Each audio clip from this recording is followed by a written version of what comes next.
Welcome to నేలతల్లి. మనం ప్రతి వారం మీ భూమి మీ హక్కుకు సంబంధించిన అంశాలను చర్చిస్తున్నాం.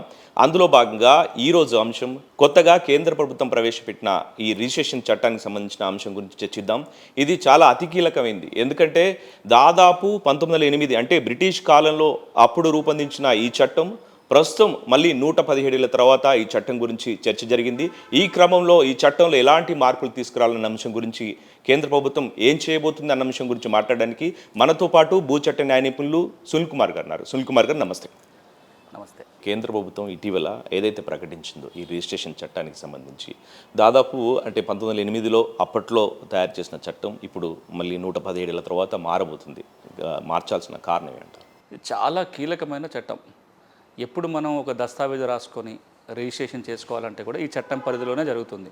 మీరు ప్లాట్ కొనుక్కోవాలన్నా, ఇంత వ్యవసాయ భూమి కొనాలన్నా, లేకపోతే ఎక్కడ అప్పు తెచ్చుకోవాలనుకున్నా, ఏదో ఒక కాంట్రాక్ట్ రిజిస్టర్ చేసుకోవాలనుకున్నా, ప్రతిదానికి కూడా ఒక కాగితానికి విలువ రావాలి అంటే అది రిజిస్ట్రేషన్ అయితేనే దానికి ఒక విలువ వస్తుంది. ఈ కాగితాలని ఎట్లా రిజిస్ట్రేషన్ చేసుకోవాలి, ఈ దస్తావేజుని ఎట్లా రిజిస్ట్రేషన్ చేసుకోవాలి, విధి విధానాలని చెప్పిన చట్టమే బ్రిటిష్ పరిపాలనలో 1908లో రాసుకున్న రిజిస్ట్రేషన్ చట్టం. 117 సంవత్సరాలుగా అదే చట్టాన్ని మార్పు చేర్పులు చేసుకుంటూ అమలు చేసుకుంటూ వస్తున్నాం. ఈ రోజున కేంద్ర ప్రభుత్వం ఆ చట్టాన్ని పూర్తిగా రద్దు చేసి ఇప్పటి అవసరాలకు తగ్గట్టుగా ఒక కొత్త చట్టం తెచ్చే ప్రయత్నం మొదలుపెట్టింది. కొత్త చట్టం తెచ్చే ముందు ఈ ఒక ముసాయిదా తయారు చేసి పార్లమెంటులో ప్రవేశపెట్టడానికంటే ముందు ప్రజల అభిప్రాయాల కోసం అందరికీ అందుబాటులో తీసుకొచ్చారు. జూన్ 25వ తారీఖు వరకు ఈ దేశంలో ఎవరైనా సరే ఆ ముసాయిదా చట్టం పైన అభిప్రాయాలు చెప్పవచ్చని చెప్పడం జరిగింది. ఆ నేపథ్యంలో మనం ఇప్పుడు దీన్ని చర్చించుకుంటున్నాం. రిజిస్ట్రేషన్ చట్టం ఎప్పుడు వచ్చింది? మీరే చెప్పారు 117 సంవత్సరాలని. అప్పుడున్న విధానం ఏంటి? అప్పుడు టెక్నాలజీ ఉందా? తెల్ల కాగితం మీద రాసుకోవటము, ఇంత ఆధునిక పరిజ్ఞానం లేదు, లేదా ఇన్ని రకాల దస్తావేజుల రిజిస్ట్రేషన్ లేదు. ఒకప్పుడు రిజిస్ట్రేషన్ అంటే డాక్యుమెంట్ సేల్ డీడో గిఫ్ట్ డీడో బాగా పంపకాల కాగితాలే. కానీ ఇప్పుడు ఎన్ని రకాల దస్తావేజులు వచ్చినాయి? కాంట్రాక్ట్ రిజిస్ట్రేషన్, పార్ట్నర్షిప్లు, సొసైటీలు, లేకపోతే మన షేర్లు కొనుక్కున్నప్పుడు ఆ డాక్యుమెంట్లు, అప్పు తీసుకున్నప్పుడు అప్పుల రిజిస్ట్రేషన్, లోన్ రిజిస్టర్ అవుతుంది, డాక్యుమెంట్స్ రిజిస్ట్రేషన్ అవుతుంది. ఇన్ని రకరకాల లావాదేవీలు వచ్చిన సందర్భంలో, రెండోది టెక్నాలజీ పెరిగిన సందర్భంలో, అవసరాలు పెరిగిన సందర్భంలో చట్టములో సమగ్రమైన మార్పులు తీసుకురావాల్సిన అవసరం ఏర్పడింది. అంతేకాదు ఈరోజు నేను మొదట్లో చెప్పినట్టుగా ఏ కాగితానికి చట్టబద్ధ విలువ రావాలన్నా దానికో రిజిస్ట్రేషన్ జరగాలి. మరి ఇంత కీలకమైన అంశాల మీద ఈ చట్టంలో మార్పులు అనే ఉద్దేశంతో కేంద్రం ప్రతిపాదిస్తుంది. మీరు ఈ మధ్యలో చూస్తుంటారు, గడిచిన 4-5 ఏళ్లలో బ్రిటిష్ కాలంలో వచ్చిన చాలా చట్టాలు ఒక్కొక్కటిగా మారుతూ వస్తున్నాయి. ఐపీసీ మారింది, సిఆర్పిసి మారింది, మొత్తం క్రిమినల్ ఎవిడెన్స్ చట్టం మారింది, సాక్ష్యాధారాల చట్టం, అవన్నీ కూడా బ్రిటిష్ పరిపాలన వచ్చిన చట్టాలు. అప్పుడు వచ్చిన ఆ నేపథ్యంలో వచ్చిన మరొక కీలక చట్టమే రిజిస్ట్రేషన్ చట్టము. సో ఇప్పుడు నేను చెప్పినట్టుగా ఈరోజు అవసరాలకు తగ్గట్టుగా చట్టంలో నియమాలు లేవు. రెండోది ఈ రోజున ఉన్న ఆధునిక పరిజ్ఞానాన్ని వాడుకునేలాగా చట్టం లేదు. అంతేకాదు ప్రజలకు సౌకర్యార్థం కూడా లేదు. అంటే అప్పుడంతా మాన్యువల్ కాబట్టి కాగితాల మీదనే ఉండాలి, కార్యాలయాలకే వెళ్ళాలి, అక్కడే రిజిస్ట్రేషన్ జరగాలి. ఇప్పుడు టెక్నాలజీ పెరిగింది, మనం మన ఇంట్లో కంప్యూటర్ ముందు కూర్చొని కూడా పాస్పోర్ట్కే దరఖాస్తు పెట్టుకుంటున్నాం. అలాంటి మరి రిజిస్ట్రేషన్ ప్రక్రియ కూడా జరగవచ్చు కదా. సో వీటన్నిటిని దృష్టిలో పెట్టుకొని ఈ రోజున ముసాయిదా ప్రజల ముందు ఉంచింది కేంద్ర ప్రభుత్వం. అంటే ఇప్పుడు దాదాపు ఇన్ని సంవత్సరాల తర్వాత మారబోతుంది అంటే అప్పటి జీవన విధానం వేరు. సో ఏంటి అసలు మీరు ఒకవేళ గమనిస్తే ఏం లోపాలు ఉన్నాయి? ఇప్పుడు రిజిస్ట్రేషన్ చట్టంలో 3-4 ప్రధానమైన లోపాలు. ఒకటి, నేను ఇప్పటిదాకా అంటున్నట్టుగా ఆధునిక పరిజ్ఞానం చాలా పెరిగినా కూడా ఇంకా అంత మాన్యువల్గానే జరిగే విధానం ఉన్నది పాత రిజిస్ట్రేషన్ చట్టంలో. ఎందుకంటే అది వచ్చిన నేపథ్యం అట్లాంటిది కాబట్టి. కనీసం ఇప్పుడు తెలుగు రాష్ట్రాల్లోనైతే ఆ రిజిస్ట్రేషన్ చట్టానికి చాలా సార్లు సవరించుకుంటూ టెక్నాలజీని జోడించుకుంటూ వచ్చారు. ఈ రోజున తెలంగాణలో కానీ ఆంధ్రప్రదేశ్లో కానీ భూముల రిజిస్ట్రేషన్ విషయంలో ఆధార్ నెంబర్ అడుగుతున్నారు, ఐరిస్ తీసుకుంటున్నారు, లేకపోతే వేలిముద్రలు కానీ ఫోటోగ్రాఫ్ తీసుకోవటం కానీ డాక్యుమెంట్ స్కాన్ చేయటం కానీ ఇవన్నీ కూడా ఈ రోజున కనీసం తెలంగాణ కనపడి మీరు దేశవ్యాప్తంగా చూస్తే కనుక ఇంకా ఇంత ఇంప్రూవ్మెంట్స్ కూడా రాలేదు. సో ఒక లోపం ఏంటంటే మనము ఇంకా మాన్యువల్ విధానంలో ఉన్నాం, మాన్యువల్ నుంచి డిజిటల్ విధానానికి రావాలి ఒకటి. రెండోది, ఈ చట్టం కింద అన్ని రకాల డాక్యుమెంట్స్ రిజిస్ట్రేషన్ కంపల్సరీ కాదు, కొన్ని రకాల డాక్యుమెంట్సే కంపల్సరీగా రిజిస్ట్రేషన్ చేయాలి. కొన్ని ఈ రోజున ఎక్కువగా వాడుతున్న డాక్యుమెంట్లు కూడా అక్కడ రిజిస్ట్రేషన్ అవసరం లేదు పాత చట్టంలో. ఉదాహరణకి మీరు భూమి అమ్మకాలు కొనుగోలు చేసేటప్పుడు నేరుగా పోయి సేల్ డీడ్ రాసుకోరు. ముందు ఒక అగ్రిమెంట్ రాసుకొని కొంత అడ్వాన్స్ తీసుకొని ఫార్మాలిటీ చూసుకున్నాక 3 నెలలు 6 నెలలు టైం పెట్టుకొని మళ్ళీ మొత్తం డబ్బులు చెల్లించి అప్పుడు సేల్ డీడ్ రాసుకుంటారు. సేల్ డీడ్ ఏమో రిజిస్ట్రేషన్ అవుతుంది, మీ అగ్రిమెంట్కి రిజిస్ట్రేషన్ అవసరం లేదు. మీరు తెల్ల కాగితాల మీదనో స్టాంప్ కాగితాల మీద రాసుకుంటున్నారు. మరి వీటన్నిటి కూడా ఇది కనుక రిజిస్ట్రేషన్ జరిగి ఉంటే కొంత మెరుగు ఉంటుంది. అంటే రెండో లోపం ఏంటంటే అన్ని రకాల దస్తావేజుల రిజిస్ట్రేషన్ పాత చట్టంలో లేదు, కొంత మార్చాల్సిన అవసరం ఉంది. మూడోది, ఒకసారి ఒక డాక్యుమెంట్ తప్పుగా రిజిస్ట్రేషన్ అయింది, దాన్ని రద్దు చేయటం ఎట్లా, దానికి ఒక క్యాన్సిలేషన్ విధానము, దాని మీద అప్పీల్ విధానాలు కూడా పాత చట్టంలో సరిగ్గా లేవు. ఇప్పుడు అది మార్చాల్సిన అవసరం ఏర్పడుతుంది. అన్నిటికంటే మించి కింద నుంచి పైదాకా రిజిస్ట్రేషన్ వ్యవస్థ ఏదైతే ఉందో, అది సబ్ రిజిస్ట్రార్లు కావచ్చు, రిజిస్ట్రార్లు కావచ్చు, ఏ రిజిస్ట్రేషన్ యంత్రాంగం ఏదైతే ఉందో ఈ యంత్రాంగంలో కూడా సమూల మార్పులు రావాల్సిన అవసరం ఉంది.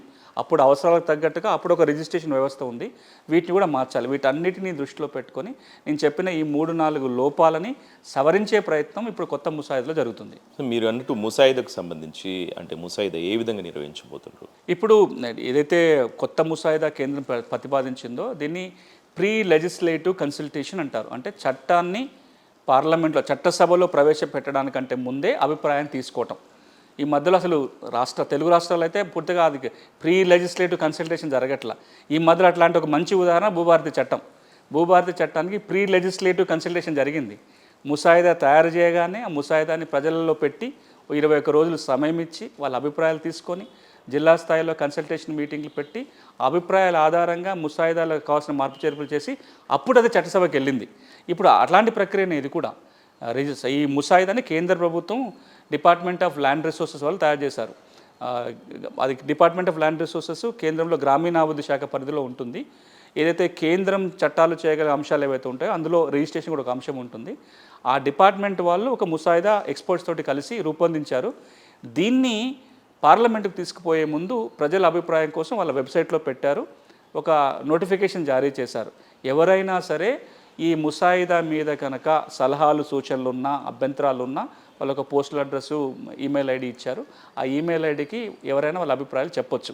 ఈరోజున ఒక మంచి ప్రయత్నం ఏంటంటే బహుశా ఇది మన మొదటి కార్యక్రమం అనుకుంటాను, ఈ చట్టం మీద రాబోయే చట్టం మీద తెలుగు రాష్ట్రాలలో చర్చించుకునే ప్రయత్నం. కాబట్టి మీ ద్వారా మన HMTV నెలతల్లి కార్యక్రమం ద్వారా అందరికీ విజ్ఞప్తి ఏంటంటే రైతులు కావచ్చు, సామాన్య ఇతర వ్యక్తులు కావచ్చు, లాయర్లు కావచ్చు, ఇతర ఈ రిజిస్ట్రేషన్ ఫీల్డ్లో ఉన్న ఎవరైనా కావచ్చు, లేదా ఏ వ్యక్తికైనా అభిప్రాయాలు ఉన్నట్లయితే మీరు ఒకసారి కేంద్ర ప్రభుత్వం రూరల్ డెవలప్మెంట్ డిపార్ట్మెంట్ వాళ్ళది, రూరల్ డెవలప్మెంట్ మంత్రిత్వ శాఖ వాళ్ళది department of land resources website ఉంది, DOLR. ఆ వెబ్సైట్లోకి పోతే ఈ చట్టం నమూనా అక్కడ ఉంటుంది, ముసాయిదా అక్కడ ఉంటుంది. అది ఒకసారి చూడండి. ఇప్పుడు ఈ కార్యక్రమంలో వెలుబుచ్చిన అభిప్రాయాలు కావచ్చు, మీకున్న ఆలోచనలు కావచ్చు, ఒకసారి కేంద్రానికి పంపే అవకాశం ఉంటుంది.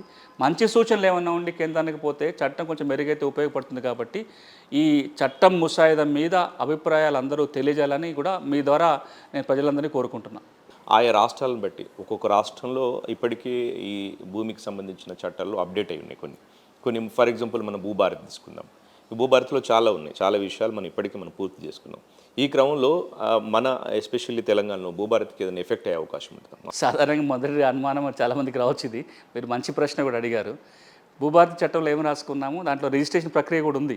వ్యవసాయ భూములు కనుక అయినట్లయితే తహసీల్దారే రిజిస్ట్రేషన్ చేస్తాడు, అప్పటికప్పుడు మ్యూటేషన్ కూడా చేస్తాడు, వెంటనే పాస్బుక్ కూడా వస్తుంది అనేది భూభారతి చట్టంలో నమోదై ఉంది. దాని మీద అప్పీల్ వ్యవస్థ కూడా ఉంది. ఇప్పుడు కేంద్రం తెస్తున్న రిజిస్ట్రేషన్ చట్టం వస్తే ఈ భూభారతి చట్టంలో ఏమన్నా మార్పులు వస్తాయా, తేవాల్సిన అవసరం ఏర్పడుతుందా? ఇక్కడ మనం అర్థం చేసుకోవాల్సింది అంటే ప్రజలందరికీ కూడా భూభారతి చట్టం పరిధిలో తెలంగాణలో భూముల రిజిస్ట్రేషన్ జరగటం లేదు. భూభారతి చట్టం కూడా ఏమంటుందంటే రిజిస్ట్రేషన్ చట్ట ప్రకారం ముందు తహసీల్దార్ రిజిస్ట్రేషన్ చేస్తాడు, తర్వాత భూభారతి చట్ట ప్రకారం మ్యూటేషన్ జరుగుతుంది. కానీ ఈ రిజిస్ట్రేషను ఈ మ్యూటేషను ఒకే వ్యక్తి చేస్తున్నాడు. చేసేది ఒక వ్యక్తి అయినా ఆయన అనుసరించాల్సిన చట్టాలు 2 వేరు చట్టాలు. రిజిస్ట్రేషన్ పాత 1908 రిజిస్ట్రేషన్ చట్టాన్ని అనుసరించి వ్యవసాయ భూముల రిజిస్ట్రేషన్ చేసే అధికారం తహసీల్దార్కి ప్రభుత్వం కట్టుపెట్టింది. ఆ పద్ధతిలోనే రిజిస్ట్రేషన్ జరగాలి. జరిగిన తర్వాత మ్యూటేషన్ భూభారతి చట్ట ప్రకారం జరగాలి. ఒకడే వ్యక్తి చేస్తున్నారు కాబట్టి ఆ భూభారతి చట్టంలో కూడా రాసి ఉంటుంది రిజిస్ట్రేషన్ ఎట్లా చేయాలని ఉన్నా కూడా అక్కడ స్పష్టమైన మాట ఏముంటుందంటే రిజిస్ట్రేషన్ చట్టాన్ని అనుసరించి ఆ పద్ధతులను పాటించాలనే ఉంటుంది. కాబట్టి రేపు పొద్దున కేంద్రం కొత్త చట్టం తీసుకొచ్చినా సరే దీంట్లో ఈ విధానంలో మార్చుకోవాల్సిన అవసరం రాకపోవచ్చు. కానీ కొత్త రిజిస్ట్రేషన్ చట్టం ఇంకో మాట ఏం చెప్తుందంటే రిజిస్ట్రేషన్ అధికారుల వ్యవస్థలో కూడా మార్పులు తేవాలి అంటుంది. అది మార్పులు తెచ్చినప్పుడు రెండో మాట కూడా అంటుంది. కేంద్రం ఏమంటుందంటే రిజిస్ట్రేషన్ చేయటం అనేది చాలా కీలకమైన అంశము. ఒక దస్తావేజు కనుక రిజిస్ట్రేషన్ జరిగితే దానికి ఒక చట్టబద్ధమైన విలువ వస్తుంది. ఇంత కీలకమైన అంశం కాబట్టి ఈ శాఖ ప్రత్యేకంగా ఉండాలి అని అంటుంది. ఈ డిపార్ట్మెంట్ మళ్ళీ స్ట్రెంథెన్ చేయాలి. అది చేసినప్పుడు మరి తహసీల్దారే రిజిస్ట్రేషను అదేవిధంగా మ్యూటేషన్ చేయగలుగుతారా, లేదా ఈ భూభారతి చట్టంలో సవరణ చేసుకొని రిజిస్ట్రేషన్ చేసే అధికారాలు మళ్ళీ ఇంకెవరికైనా ఇవ్వాల్సి వస్తుందా అనేది ఆలోచించాల్సి వస్తుంది. అది కూడా చట్టమైనాక దీని మీద రాష్ట్ర ప్రభుత్వం నిర్ణయం చేసుకోవాల్సి వస్తుంది. రాష్ట్రాల వారిగా ఆయా రాష్ట్రాల వారిగా స్వేచ్ఛగా మార్చుకునే అవకాశం ఉందా, లేకపోతే కేంద్ర ప్రభుత్వం ఏదైతే ప్రకటించో దాన్ని ఖచ్చితంగా ఫాలో అవ్వాలి? మీరు ఒకసారి ఏ అంశం మీదనైనా కేంద్ర ప్రభుత్వం ఒక చట్టం చేసినట్లయితే ఆ చట్టం పరిధి దాటిపోయి రాష్ట్రాల సవరణలకు సాధ్యపడదు. ఆ చట్టం పరిధిలోనే ఏమైనా ఇంప్రూవ్మెంట్స్ చేసుకోవచ్చు. ఒకవేళ కొంత భిన్నంగా చేయాల్సి వస్తే రాష్ట్రం సవరణ చేసుకున్నా మళ్ళీ కేంద్ర అనుమతికి పోవాలి. ఇప్పుడు ఉదాహరణకి కేంద్రం ఎగ్జాంపుల్కి చెప్పుకుందాం. కేంద్రం రిజిస్ట్రేషన్ చట్టంలో రిజిస్ట్రేషన్ అధికారి సపరేట్గా ప్రత్యేకంగా ఉండాలి, లేకపోతే ఉన్న రెవెన్యూ అధికారి రిజిస్ట్రేషన్ చేయడానికి అవకాశం లేదని అన్నారనుకోండి. ఇప్పుడు తెలంగాణ అది మార్చింది అనుకో, లేదు తహసీల్దార్కే ఈ బాధ్యతలు కూడా మేము అప్పచెప్తాము, మా చట్టంలో అలా ఉంది అని చట్ట సవరణ చేస్తే ఇది మళ్ళీ కేంద్ర అనుమతి కోసం పోవాలి. అంటే ఇది కేంద్రం కానీ రాష్ట్రం కానీ అధికారాల విభజన భారత రాజ్యాంగంలో జరిగిపోయింది. కేంద్రం చేసే చట్టానికి భిన్నంగా ఏది జరగాలన్నా మళ్ళీ కేంద్ర అనుమతితోటే ఆ చట్ట సవరణ చేసుకోవచ్చు, కానీ కేంద్ర అనుమతి కంపల్సరీ. ఈ ముసాయిదాకు సంబంధించి కావచ్చు, లేకపోతే ఈ చట్టానికి రూపకల్పనకు సంబంధించి ఎంత టైం పడుతుంది సార్? ఇప్పుడు ప్రీ కన్సల్టేటివ్ ప్రాసెస్ ఉంది కాబట్టి అంటే సాధారణంగా ఆ స్పీడ్గా జరగాల్సి వస్తే కనుక ఇంకొక నెల రోజులలో ముసాయిదా ఫైనల్ కావాలి. అది కేంద్ర క్యాబినెట్కి వెళ్ళాలి. ఆ తర్వాత ఉభయ సభలకు వెళ్ళాలి. పార్లమెంట్లో రాజ్యసభ లోక్సభ రెండింటికి వెళ్ళి ఆమోదం తర్వాత ప్రెసిడెన్షియల్ అసెంట్ వచ్చినాక ప్రభుత్వం నోటిఫికేషన్ ఇవ్వాలి. ఈ ప్రక్రియ ఒక 6 నెలల్లో ముగించవచ్చు. కొన్నిసార్లు ఈ కన్సల్టేటివ్ ప్రాసెస్ జరిగి అసలు చట్టమే కాకుండా ఆగిపోయిన సందర్భాలు ఉన్నాయి. కొన్నిసార్లు పార్లమెంట్కి వెళ్ళి అక్కడ ఆగిపోయిన సందర్భాలు ఉన్నాయి. కానీ ఈ చట్టం విషయంలో ఇది అందరికీ కీలకమైన చట్టము. పెద్దగా కాంట్రవర్సీలు కూడా ఏమీ లేవు. అభ్యంతరాలు ఎక్కువ రాకపోయే అవసరం ఉంది కాబట్టి ఒక 6 నెలల నుంచి సంవత్సర కాలంలో కొత్త రిజిస్ట్రేషన్ చట్టం వచ్చే అవకాశం ఉంది. ఓకే, 1 నేషన్ 1 రిజిస్ట్రేషన్ అని చెప్పేసి ఇంతకుముందు కేంద్ర ప్రభుత్వం ప్రకటించింది. ఇది సాధ్యమే అవకాశం ఉందంటే అంటే ఎక్కడ ఒక దగ్గర దేశంలో ఎక్కడి నుంచి అయినా ఎక్కడైనా రిజిస్ట్రేషన్ చేసుకోవచ్చు. ఈ చట్టంలో ఏదైనా మార్పు చేసే అవకాశం ఉందా? అంటే ఆధునిక పరిజ్ఞానం వచ్చిన తర్వాత అవకాశం ఉంది. ఇప్పుడున్న చట్టం ఏముంటుంది, 1908 నాటి రిజిస్ట్రేషన్ చట్ట ప్రకారము మీరు ఒక భూమిని ఇప్పుడు ఈ తార్నాకాలో ఉన్న ఈ ఆఫీస్ని ఈ బిల్డింగ్ని అమ్మకాలు కొనుగోలు చేయాలనుకోండి. ఈ బిల్డింగు ఏ సబ్ రిజిస్టర్ పరిధిలో వస్తే అక్కడే రిజిస్ట్రేషన్ చేసుకోవాలి. లేదా వరంగల్లో మా ఊళ్ళో 1 ఎకరం పొలం ఉంది. ఇప్పుడు ఆ పొలం నేను అమ్మాలి అనుకుంటే ఆ పొలం ఏ సబ్ రిజిస్టర్ పరిధిలోకి వస్తే అక్కడికి వెళ్ళి రిజిస్ట్రేషన్ చేసుకోవాలి. లేదా నేను 3-4 ఆస్తులు కలిపి అమ్ముతున్నా, ఒకటి వరంగల్లో ఉంది, ఒకటి రంగారెడ్డిలో ఉంది, ఇంకోటి ఎక్కడో నాగర్ కర్నూలులో ఉంది అనుకోండి. ఈ మూడిట్ల ల్యాండ్ వేరు చోట్ల ఉన్న ఈ మూడిట్లో ఏదో ఒక చోట పోయి కూడా 3 భూముల రిజిస్ట్రేషన్ కూడా కొంత అవకాశం ఉంటుంది. మిగతా సమాచారం చెప్పించుకోండి. టెక్నికల్గా చూసినట్లయితే ఎక్కడున్న భూమినైనా ఎక్కడి నుంచినైనా రిజిస్ట్రేషన్ చేసుకునే పరిజ్ఞానం అయితే ఉంటుంది. దానికి 2 ఇబ్బందులు వస్తాయి. అది అధిగమిస్తే ఒక చోట చేరనుకోండి. ఈ మాట ఇంతకుముందు కూడా కేంద్రం ప్రతిపాదించింది. దీనికి 2 చిక్కులు ఏమొస్తాయంటే రిజిస్ట్రేషన్ ద్వారా వచ్చే ఆదాయం ఎవరికి పోతుంది? రాష్ట్ర ప్రభుత్వానికి పోతుంది. అంటే ఇక్కడ జరిగితే సపోజ్ నేను కర్ణాటకలో ఉన్న భూమిని హైదరాబాద్లోని కొనుక్కుంటున్నాను, నేను ఇక్కడ ఫీజు కడతాను, ఈ డబ్బులు ఎక్కడికి పోవాలి? మళ్ళీ అది కేంద్రం తీసుకొని మళ్ళీ ఏ రాష్ట్రానికి రాష్ట్రం ఇవ్వాలి. ఇక్కడ ఒక చిక్కు రాష్ట్రాలు కొంత ఒప్పుకునే అవకాశం లేదు, ఆదాయం ప్రధానం కాబట్టి. కానీ దీన్ని కూడా అధిగమించవచ్చు. అప్పుడు ఏం చేయొచ్చు, రిజిస్ట్రేషన్ జరిగితే నేరుగా ఆ సంబంధిత రాష్ట్ర ప్రభుత్వానికి వెళ్ళే అకౌంట్లకు వెళ్ళే మార్గం కూడా చూడవచ్చు. ఇది ఒక ఇబ్బంది. రెండో ఇబ్బంది ఎక్కడొస్తుందంటే ఈ రోజున భూములకు సంబంధించిన యూనిక్ ఐడెంటిటీ లేదు. అంటే పలానా సర్వే నెంబర్ 4 అంటే దాని హద్దులు ఇవే స్పష్టంగా చెప్పే పరిస్థితి లేదు. పలానా ఊళ్ళో నా 100 గజాల స్థలం అంటే దాని హద్దులతోటి పలానా స్థలం అనగానే ఇదే గుర్తుపట్టేలాగా యూనిక్ ఐడెంటిటీ లేదు. దానివల్ల ఏమవుతుంది, డబుల్ రిజిస్ట్రేషన్ అవి జరిగే అవకాశం ఉంటుంది. అట్లాంటప్పుడు ఆ ల్యాండ్ ఎక్కడుందో అక్కడే రిజిస్ట్రేషన్ జరగాలని నియమం ఉంటే ఏమవుతుంది, అక్కడున్న సబ్ రిజిస్ట్రార్కో అక్కడ ఉన్న అధికారులకో కొంత అవగాహన ఉంటుంది ఇక్కడ ఏం జరుగుతుందని. అదే ఇప్పుడు రంగారెడ్డి జిల్లాలో ఉన్న 100 గజాల భూమిని నేను జమ్మూ కాశ్మీర్లో కూర్చొని రిజిస్ట్రేషన్ చేస్తే ఇక్కడ భూమి పరిస్థితి అక్కడ ఎట్లా తెలుస్తుంది? అది ఎప్పుడు సాధ్యపడుతుందంటే కేంద్రం ప్రతిపాదిస్తున్నట్టుగా యుఎల్ పిన్ రావాలి. అంటే ప్రతి భూ కమతానికి ఒక ప్రత్యేక గుర్తింపు సంఖ్య, ప్రతి ఇంటి స్థలానికో ఖాళీ జాగాకి ఒక ప్రత్యేకమైన నంబర్ కేటాయించి ఆ నెంబర్ ద్వారా భూముల యూనిక్ ఐడెంటిఫికేషను హద్దులతో సహా గుర్తుపడే సందర్భంగా చేయగలిగితే, వీళ్ళు చెప్పిన ఈ 2 సమస్యల్ని అధిగమించితే 1 నేషన్ 1 రిజిస్ట్రేషన్ సాధ్యపడుతుంది. అది ఒకందుకు ఉపయోగం కూడా అవుతుంది. కానీ మీరన్నట్టు ఇప్పుడు కొత్త రిజిస్ట్రేషన్ చట్టం వస్తే మళ్ళీ ఈ సర్వేలు ఇవన్నీ జరగాలి కదా సార్ మళ్ళీ? ఈ చట్టాన్ని మిగతా చట్టాల పరిధిలో ఆలోచించాలి. ఈ రిజిస్ట్రేషన్ చట్టం కేవలం దేని గురించి మాట్లాడుతుంది? మీరు నేను ఒక దస్తావేజు ఒక కాగితం రాసుకుంటే ఈ కాగితానికి చట్టబద్ధత ఉండాలి అంటే ఈ కాగితం రాసుకున్నట్టుగా ఒక చోట రిజిస్ట్రేషన్ చేసుకోవాలి. అంత సింపులే. ఈ కాగితం రాసుకున్నది ఏమై ఉండొచ్చు? ఒక గిఫ్ట్ డీడ్ అయి ఉండొచ్చు, లేదా మీరు నాకు భూమి అమ్ముతున్న సేల్ డీడ్ అయి ఉండొచ్చు, లేదా మీరు నేను కలిసి ఒక వ్యాపారం చేయాలని రాసుకున్న ఒప్పంద పత్రం కావచ్చు. ఈ కాగితాన్ని మాత్రం అక్కడ రిజిస్ట్రేషన్ చేస్తున్నాం.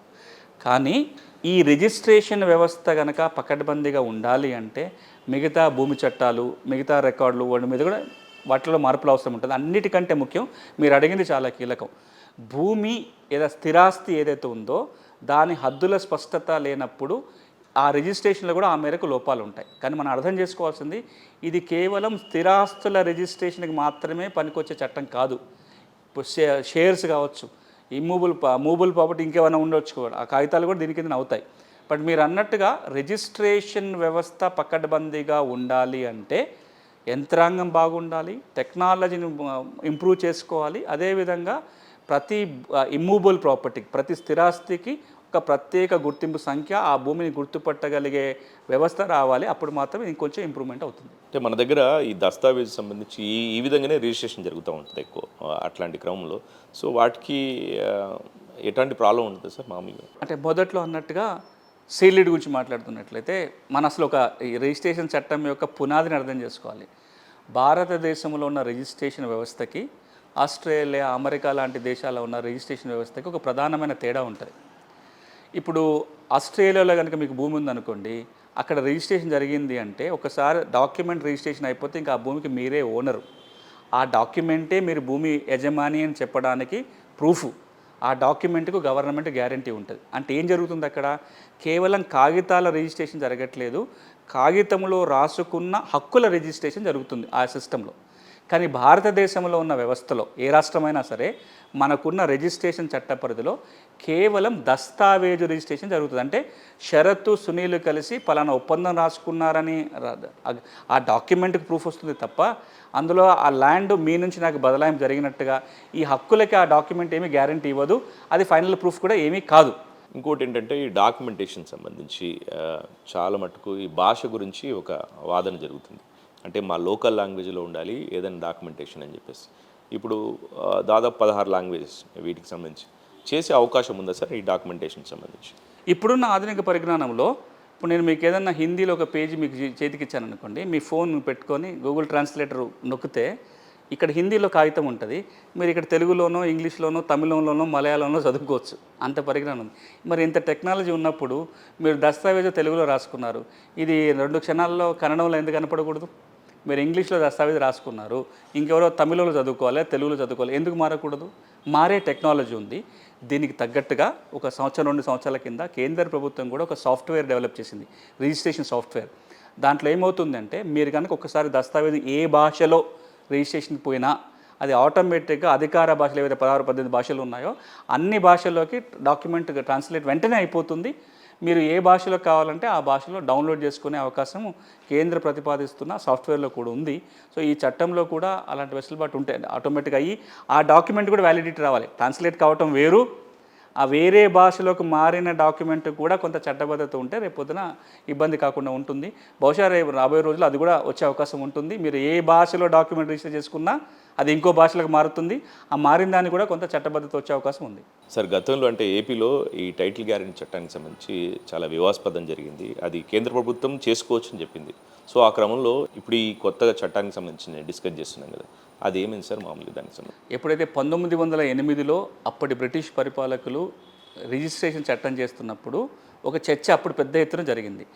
భారతదేశంలో డీడ్స్ రిజిస్ట్రేషన్ వ్యవస్థనే ఉంచాలా, టైటిల్ రిజిస్ట్రేషన్ వ్యవస్థ తేవాలా?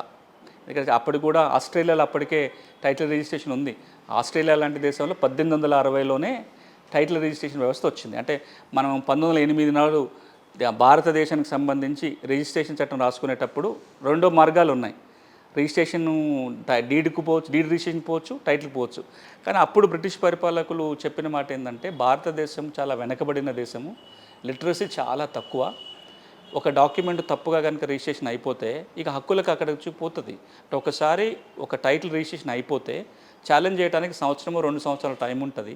అప్పటి కనుక ఎవరు ఛాలెంజ్ చేయకపోతే హక్కులు వాళ్ళకి వచ్చేస్తాయి.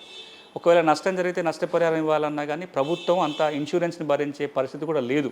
ఈ నేపథ్యంలో 1908లో రిజిస్ట్రేషన్ చట్టం చేసే నాటికి ఇది మనం తేలేమనే ఉద్దేశంతో అది పక్కన పెట్టి కేవలం డీడ్స్ రిజిస్ట్రేషన్ జరిగే విధంగా రిజిస్ట్రేషన్ చట్టంలో రాసుకున్నారు. మళ్ళీ కొన్ని ఏండ్లు పోయిన తర్వాత స్వతంత్ర భారతదేశంలో 1960-70 ప్రాంతంలో మళ్ళీ ఒకసారి తెర మీదకి వచ్చింది టైటిల్ గ్యారెంటీ తేవాలా వద్దా అనేది. అప్పుడు ఎందుకు వచ్చిందంటే 6 చట్టాలు వస్తున్న నేపథ్యంలో. అంటే ఒక రైతు బ్యాంకు పోయి రుణం తెచ్చుకోవాలంటే ప్రతిసారి పోయి అడంగల్లో పహాని నకలు తెచ్చుకొని బ్యాంకులో చూపిస్తే కానీ రుణం రావట్లేదు. రైతు చేతిలో మనం ఏదైనా ఒక కాగితం ఉంచాలి. ఏం కాగితం ఉంచాలి, ఎట్లాంటి చట్టం రావాలని చర్చ వచ్చినప్పుడు మళ్ళీ ఒకసారి తెర మీదకి వచ్చింది. అంటే ఈ కాగితం గ్యారెంటీ ఇచ్చే కాగితం పెడదామా, లేకపోతే ఇంతకుముందు లాగానే ఒక అనామతి కాగితం అంటే రికార్డు ఉంటుంది, దాని ఎక్స్ట్రాక్ట్ రైతు చేతిలో పెడితే అది ఎవరో తప్పని చెప్పేంత వరకే పనికొచ్చే కాగితంగా ఉంటుంది. ఇలాంటి సిస్టమ్ పెట్టాలంటే అప్పుడు కూడా ఆర్బీఐ కమిటీ కానీ రాష్ట్ర ప్రభుత్వం ఇచ్చిన కమిటీలు ఏ నిర్ణయం తీసుకుంది, మనం ఇప్పటికి టైటిల్ గ్యారెంటీ ఇవ్వలేము, ఇప్పటికి కూడా ఈ వ్యవసాయ భూముల విలువలు అంత లేవు, రైతులకు కూడా అంత అవగాహన ఉండదు కాబట్టి టైటిల్ గ్యారెంటీ వద్దు అని అప్పటికి వాయిదా వేశారు. 3వసారి టైటిల్ గ్యారెంటీ చర్చకు వచ్చింది. 1989లో ప్లానింగ్ కమిషన్, అప్పుడు మన డాక్టర్ మన్మోహన్ సింగ్ గారు మన ప్రధానమంత్రిగా పనిచేసిన వ్యక్తి, వారు ప్లానింగ్ డిప్యూటీ చైర్మన్గా ఉన్నప్పుడు మళ్ళీ చర్చకు వచ్చింది. అప్పుడు ఆ committee, planning commission 1 man committee recommendation ఏం చేసిందంటే భారతదేశంలో టైటిల్ గ్యారెంటీ వ్యవస్థ తేవాలి అని మొట్టమొదటిసారిగా అప్పుడు ఒక కమిటీ సిఫార్సు చేసింది. ఆ తర్వాత అందరూ మళ్ళీ మర్చిపోయారు. మళ్ళీ 2004లో తెర మీదకి వచ్చింది టైటిల్ గ్యారెంటీ తేవాలా వద్దా అని. మొట్టమొదటిసారిగా భారతదేశం 2004లో టైటిల్ గ్యారెంటీ విధానం తేవాలని నిర్ణయం తీసుకొని ఇది కొత్త విధానం అని ప్రకటించింది అప్పుడు క్యాబినెట్లో. 2004లో క్యాబినెట్ నిర్ణయం ఏంటంటే ఇప్పటిదాకా ఉన్న ప్రిజంప్టివ్ ల్యాండ్ రికార్డ్ స్థానంలో టైటిల్ గ్యారెంటీ వ్యవస్థ తేవాలని ఒక నిర్ణయం తీసుకొని ఆ తర్వాత నుంచి చాలా ప్రయత్నాలు జరిగినాయి. చాలా సందర్భంలో మాట్లాడుకున్నాం. 2004లో ఒక కొత్త పథకం వచ్చింది టైటిల్ గ్యారెంటీ తేవడానికి, ఎన్ఆర్ఎల్ఎంపీ పేరుతోటి ముసాయిదా చట్టం వచ్చింది. ఆ తర్వాత ఇప్పుడు యూపీఏ ప్రభుత్వం, ఎన్డీఏ ప్రభుత్వం వచ్చిన తర్వాత ఇంకో కొత్త ముసాయిదా చట్టం వచ్చింది. ఎన్ఆర్ఎల్ఎంపీ స్థానంలోనే డిఎల్ఆర్ఎంపీ పథకం వచ్చింది. 2019లో నీతి ఆయోగ్ ఆ చట్టం చెప్పింది. ఇప్పుడు 2019 నీతి ఆయోగ్ చెప్పిన తర్వాత ఆంధ్రప్రదేశ్లో ఒక ప్రయత్నం జరిగింది టైటిల్ గ్యారెంటీ చట్టం తేవడానికి. దురదృష్టం ఏమైపోయిందంటే కేంద్రం చెప్పిన ముసాయిదాల వాటికంటే భిన్నంగా ఒక 2 అంశాలు ఇందులో చేర్చారు. రైతులకు దానికి అవగాహన చెప్పే పెద్ద ప్రయత్నం జరగకపోవటం వల్ల రకరకాల వివాదాలకు చుట్టుముట్టి చట్టం చేసిన తర్వాత మళ్ళీ చట్టం అక్కడ రద్దు అయిపోయింది. ఇప్పుడు మహారాష్ట్రలో అయితే కొంత ప్రయత్నం జరుగుతుంది. ఇవన్నీ ఇప్పుడు ఇదంతా ఎందుకు చెప్పానంటే ఇప్పుడు మళ్ళీ కొత్తగా రిజిస్ట్రేషన్ చట్టం తెచ్చే ప్రయత్నం జరుగుతుంది. 2025 రిజిస్ట్రేషన్ ముసాయిదా బిల్లు దేశ ప్రజల ముందు ఉంది. ఇప్పుడు కేంద్రం మళ్ళీ ఒక అవకాశం ఉంది నిర్ణయం తీసుకోవడానికి. మళ్ళీ పాత విధానంలో డీడ్స్ రిజిస్ట్రేషన్ కొనసాగాలా, మళ్ళీ ఏమైనా టైటిల్ రిజిస్ట్రేషన్ కోసం పరిష్కారం ఆ వైపున ఆలోచించాలనేది పెద్ద ఎత్తున చర్చ జరగాలి. ఇది మంచి సమయం కూడా. కేంద్రము పార్లమెంటులో రిజిస్ట్రేషన్ చట్టం తెచ్చే నాటికి దీని మీద కొంచెం విస్తృతంగా చర్చ జరిగి డీడ్స్ రిజిస్ట్రేషన్ కంటిన్యూ చేయాలా, టైటిల్ గ్యారెంటీ వైపు వెళ్ళాలా అనే నిర్ణయం తీసుకోవాల్సిన మరొక సందర్భం, సమయం అయితే ఇది. రిజిస్ట్రేషన్ సంబంధించి అందరికీ అంటే ఇప్పుడు కొత్తగా చట్టం రాబోతుందంటే ఒక టెన్షన్ ఉంటుంది, కొంతమందిలో కూడా కన్ఫ్యూజన్ ఉంటుంది. సో ఈ క్రమంలో ప్రజలు ఏ విధంగా ప్రిపేర్ అయి ఉండాలి, వాటి ఏదైనా డాక్యుమెంటేషన్ ఏదైనా మారే అవకాశం ఉందా, ఎట్లాంటి ప్రక్రియ ఎట్లా ఉంటుంది? అంటే ఇప్పుడు కూడా మీరు ముసాయిదా చూస్తే తెలుగు రాష్ట్రాల్లో పెద్దగా భారీ మార్పు వచ్చే అవకాశాలు తక్కువ ఉంటాయి. ఎందుకంటే ఇప్పటికే మనం చాలా టెక్నాలజీని వాడుతున్నాం. మనకు కొత్త సాఫ్ట్వేర్ తీసుకొచ్చుకున్నాము, స్లాట్ బుకింగ్కి వెళ్ళిపోయినాము, ఫీజు కూడా మనం ఆన్లైన్లో కట్టుకునే విధానాన్ని తీసుకొచ్చుకున్నాము. ఏ రోజున రిజిస్ట్రేషన్ కావాలో ఆ బుకింగ్ టైం కూడా అవుతుంది కాబట్టి ఇంకా దాని మీద ఇంకొంచెం ఇంప్రూవ్మెంట్లు వచ్చే అవకాశం ఉంటుంది. రెండోది రిజిస్ట్రేషన్ తర్వాత కొత్తగా ఏం చేయబోతున్నారు, రిజిస్ట్రేషన్ సర్టిఫికేట్ కూడా జారీ చేయబోతున్నారు. అంటే దాని మీద ముద్ర వేయటం మాత్రమే కాకుండా రిజిస్ట్రేషన్ అయిన తర్వాత కొంత సర్టిఫికేట్ జారీ చేస్తారు. కొన్ని రకాల కొత్త డాక్యుమెంట్లు కూడా ఇప్పుడు రిజిస్ట్రేషన్ అవసరం పడబోతుంది. ప్రధాన మార్పు ఎక్కడ వస్తుందంటే అగ్రిమెంట్ ఆఫ్ సేల్. ఇది చాలామందికి పనికొచ్చేది. నేనే మొన్నటిదాకా మీరు అగ్రిమెంట్ రాసుకున్నప్పుడు రిజిస్ట్రేషన్ అవసరం లేదు, కానీ కొత్త చట్టం కనుక వస్తే మీరు సేల్ అగ్రిమెంట్ రాసుకుంటే కూడా పోయి రిజిస్ట్రేషన్ చేసుకోవాల్సి వస్తుంది. అంటే 2 విషయాల్లో మార్పు రాబోతుంది. ఇంకొంచెం టెక్నాలజీలో సోఫిస్టికేషన్ పెరుగుతుంది. దాంతోపాటుగా కొన్ని రకాల డాక్యుమెంట్లు ఇప్పటిదాకా రిజిస్ట్రేషన్ అవసరం లేని కూడా రేపొద్దున రిజిస్ట్రేషన్ అవసరం పడుతుంది. దాంతోపాటుగా డాక్యుమెంట్ల క్యాన్సిలేషన్కి ప్రతిసారి కోర్టుకి వెళ్లకుండా కొన్ని సందర్భాలలో ఈ రిజిస్ట్రేషన్ వ్యవస్థ ద్వారానే తప్పు జరిగినప్పుడు రిజిస్టర్ డాక్యుమెంట్ రద్దు చేసుకోవడానికి ఒక వెసులుబాటు రాబోతుంది. అంటే ఇంప్రూవ్మెంటే ఉంటుంది తప్ప కష్టం జరిగేది నష్టం జరిగేది పెద్దగా లేవు. వీరు ప్రకటించినట్టు అంటే ఇంట్లోనే కూర్చొని ఆన్లైన్లో అన్నీ ప్రాసెస్ చేసుకోవచ్చు, అన్ని రకాలుగా అప్లికేషన్స్ కానీ లేకపోతే మనం డౌన్లోడ్ చేసుకోవచ్చు అని చెప్తాను. సో దీనివల్ల ఎట్లాంటి సమస్య రాదా? అంటే ఉండొచ్చు, అంటే దాన్ని కూడా రెక్టిఫై చేసుకోవచ్చు. సపోజ్ ఇప్పుడు రిజిస్ట్రేషన్ మనం ఎందుకు రిజిస్ట్రేషన్ కార్యాలయానికి ఇన్సిస్ట్ చేస్తారంటే ఒక మనిషి పేరుతో ఇంకొక మనిషి రిజిస్ట్రేషన్ చేయకుండా ఇంపర్సనేషన్ అంటాం. ఇప్పుడు షరత్ పేరుతోటి నేనే షరత్ అని చెప్పి పోయి రిజిస్ట్రేషన్ చేసే సందర్భాలు కనబడుతుంటాయి. ఇంకో ల్యాండ్ ఇంకో రిజిస్ట్రేషన్ చేయటం, లేదా చేసి నేను చేయలేదంటాం. అందుకే ఇప్పుడు ఏం చేశారు, సబ్ రిజిస్టర్ కార్యాలయంలో కెమెరాలు పెట్టారు, తర్వాత ఆధార్ అథెంటికేషన్ పెట్టారు, బయోమెట్రిక్ అథెంటికేషన్ పెట్టారు. ఇందులో చాలా వరకు మనము ఇంట్లో ఉండి చేసుకోవచ్చు. కానీ ఇవన్నీ చేసుకున్నాక ఫైనల్ అథెంటికేషన్ కోసం మళ్ళీ కార్యాలయానికి వెళ్ళే అవసరం ఉంటుంది. కానీ చాలా వరకు స్మూత్ అవుతాయి. అంటే ప్రతి పని పోయి సబ్ రిజిస్టర్ కార్యాలయంలో చేసుకునే బదులుగా టెక్నాలజీని వాడుకొని మిగతా అన్నీ మనం ఇంట్లో ఉండే చేసుకొని కేవలం ఒక వెరిఫికేషన్ ఫైనల్ వెరిఫికేషన్ కోసం మాత్రమే సబ్ రిజిస్టర్కి పోవాలి తప్ప మిగతాది పోకుండా ఉంటుంది. దీనివల్ల ఏమవుతుందంటే బిజినెస్ పీపుల్కు కొంత అది చాలా ఇంప్రూవ్మెంట్ ఉంటుంది. రైతులకు కానీ భూములు కొనుక్కునే వాళ్ళకి కానీ ఎవరికైనా సరే ఎక్కువ రోజులు కార్యాలయ చుట్టూ తిరగకుండా లేకపోతే రిజిస్ట్రేషన్ అయిన తర్వాత రికార్డులు మార్చడానికి టైం తీసుకోకుండా ఈ టెక్నాలజీని వాడుకొని వెంటనే పనులు జరిగే ఒక ఈజ్ క్రియేట్ చేసే ప్రయత్నం ఈ చట్టం ద్వారా జరుగుతుంది. Okay sir, thank you so much sir. అంటే కేంద్ర ప్రభుత్వం ప్రకటించిన ఏదైతే ముసాయిదాకు సంబంధించి ఇదంతా సక్సెస్ఫుల్గా జరగాలని కోరుకుందాం. ఇది వాటి నేల తల్లి కార్యక్రమం. నమస్తే.